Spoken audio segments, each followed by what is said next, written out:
You know, if you type Boise to Emmett in your Google map machine, you'll find out it's about a 45-minute drive. You hit the directions button, and it's a pretty simple explanation. State Street, Highway 44 to Highway 16. Not a bad drive if you haven't made it. It's a straight shot on two pretty straight roads with a sharp right turn in the middle.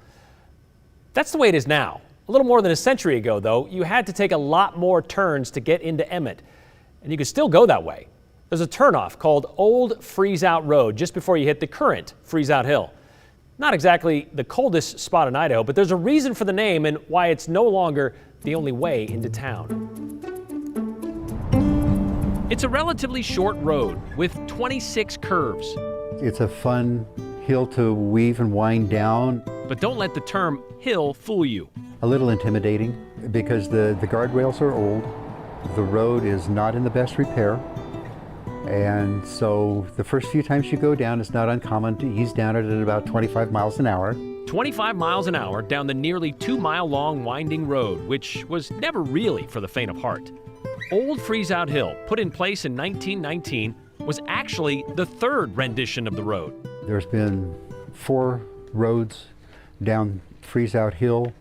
The first was Goodale. The second was in 1872. A gentleman by the name of Basie built a trail.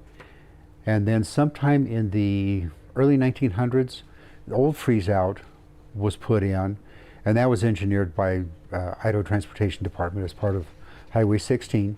So this guy Goodale. Timothy Goodale was a frontiersman who developed and explored what we know today as Goodale's Cutoff. It was part of the Oregon Trail that cut off a lot of the Snake River journey of the trail. It came through Boise, Eagle, across the foothills, through Emmett, and on through Orchard, and up into Brownlee. Goodale's cutoff may have cut some time off the trip, but it didn't do much to diminish the danger. Originally it was an Indian trail, and then in 1862, when Goodale led the wagon train across, they wound up at that point, and they would block the back wheels on the wagon, which was typical for hills, and then you would just slide the wagon down with the front wheels freewheeling so you could steer it, and that way you didn't overrun the animals. A grade that barely made the grade. It would have required a person with skill. By the time they got out here from the east, both the drivers and the oxen or horses, whatever they were using, would have been accustomed to things like this. I've seen pictures from the head of the trail up there, and I'm not sure I even want to walk down it, let alone drive an animal down it. It's a little bit scary for me looking down it. That is, until one day in 1864, when a wagon train carrying goods prepared to head down the hill.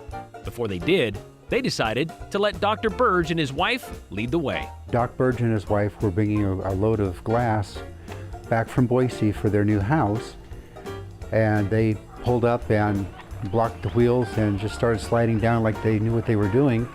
Unfortunately, about halfway down the hill, they slid off the trail, and to quote people from the time, the wagon tumbled into the valley. Not a good trip for the good doctor or the glass. The freighters took one look at that and said, no, we'll find someplace else to go down tomorrow. So they spent the night on top of the hill. Except it was midwinter and there was no firewood to be found, which led to this description of their traveling travails the next morning in town. They said, that is a freeze-out hill sure enough. We were froze out of the valley and nearly froze to death. Ever since, it's been known as Freezeout Hill. A name that would carry over to the current road into Emmett, built by the Idaho Transportation Department in 1919. But then wagons weren't the only modes of transportation who struggled on Freezeout Hill. Yeah, if you had a Model A, you had to have a full tank of gas to go up the hill. Because with a Model A and some of the other older cars, the gasoline was gravity feed. You didn't have a fuel pump. And the outlet in the gas tank was right in the middle of the tank.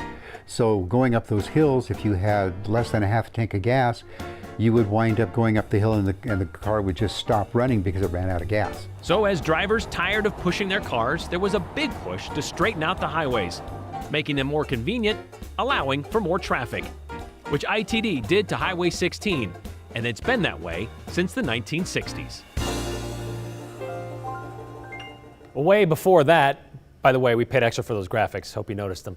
Way back in 1928, a memorial was put at the top of the hill, but it soon became an easy target for vandals and now sits outside of the Jim County Courthouse.